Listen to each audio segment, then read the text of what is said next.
بە مەبەستی گفتوگۆکردن لەبارەی استراتیژیەتی چۆنێتی مامەڵەکردنی سوپای عێراق لە بەرامبەر مەترسیەکانی داعش، وەزیرانی دەرەوەی 20 وڵات بەشداریان لە کۆنگرەی پاریسدا کردو. وەفدی عێراقیش لە حەیدەر عەبادی سەرۆکوەزیران و سەرۆکی سندوقی ئاوادانکردنەوەی پارێزگاکان و وەزیری کۆچ و کۆچبەران پێکاتبوو. لە وتەیەکیدا لە کۆنگرەکەدا، عەبادی نیگەرانی خۆی نیشاندا لە کەمی ئەو پشتگیریەی کە هاوپەیمانی نێودەوڵەتی پێشکەش بە عێراقی کردووە بۆ ڕوبەڕووبوونەوەی داعش. وتیشی هاوپەیمانان زانیاری پێویست بە هێزەکانیان نادەن تا ڕێگە لە پێشڕەوەکانی داعش بگرن. عەبادی ڕوونی کردەوە چەکدارانی داعش بە چەند گروپێکی زۆر بچووک جموجۆڵ دەکەن و پیشگیری ئاسمانی هاوپەیمانان وەک پێویست نییە.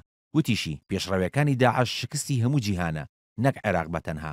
عەبادی ڕاشی گەیاند عێراق چاوەڕوانی ڕەزامەندی نەتەوەیەگرتوەکان دەکات بۆ ئەوەی چەک لە ئێران بکڕێت. ئاماژی بەوەش کرد کە حەشدی شەعبی میلیشیان نییە و دەستێکی فەرمی سەربەدەوڵەتە. سەرۆکوەزیرانی عێراق باسی لەوەش کرد وێڕای بەڵێنەکانی زۆرێک لە وڵاتانی جیهان بە یارمەتیدانی عێراق، بەڵام کەمێک لەو یارمەتیانە بە عێراق گەیشتون. لەلایەکی ترەوە حکوومەتی هەرێمی کوردستان لەسەر بانگێژنەکردنی بۆ کۆنگرەی هاوپەیمانانی دژ بە داعش بەیاننامەیەکی بڵاو کردەوە و تیایدا ناڕەزایی و نیگەرانی خۆی پیشاندا و بەغدای تۆمەتبار کرد کە لە کۆنگرەکەدا بێبەشی کردوون. ڕاشی گەیاند حکوومەتی عێراق گویان بە بانگهێنشنامەی هاوپەیمانان نەدا کە خوازیار بوون لەسەر ئاستی عێراق هەموو لایەک لە کۆنگرەی پاریسدا بەشدار بن.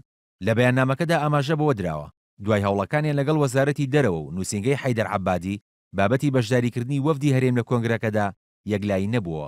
جۆن کیری وەزیری دەرەوەی ئەمریکاش بەهۆی خراپی باری تەندروستیەوە لە کۆنگرەکەدا ئامادە نەبوو.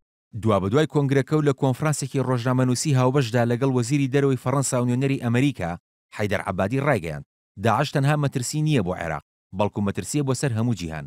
وتیشی عێراق پێویستی زیاتری بە هاوکاری هاوپەیمانان هەیە.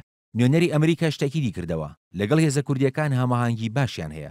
وتیشی پێدانی 2000 موشکی دژەتان بە هێزەکانی سوپای عێراق پێشەکیەکە بۆ دەستپێکردنی ئۆپەراسیۆنی کۆنتڕۆڵکردنەوەی ڕۆمادی. هاوکات لۆڕان فابیۆز وەزیری دەرەوەی فەڕەنسا ئاماژەی بەوە کرد هیچ پاشەکشەیەکیان لە هەڵوێستی خۆیان نەکردووە لە دژی داعش. ئەمەش دووەم جارە پاریس میوانداری کۆبوونەوەی وڵاتانی هاوپەیمانی نێودەوڵەتی دژی چەکدارانی داعش دەکات کە لە مانگی ئەیلولی ساڵی ڕابردووشدا بۆ هەمان مەبەست وەزیرانی دەرەوەی وڵاتانی هاوپەیمان کۆبوونەوە.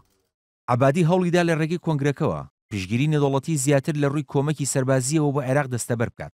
بەڵام ئاخۆ عەبادی بە نیگەرانیەکی ترەوە بەشداری لە کۆنگرێکی دیکەدا ناکات یان ئەم کۆنگرەیە ئامانجەکانی عەبادی لە بەهێزکردنی سوپاکەی بۆ ڕووبەڕووبوونەوەی چەکدارانی داعش بەدی دەهێنێت.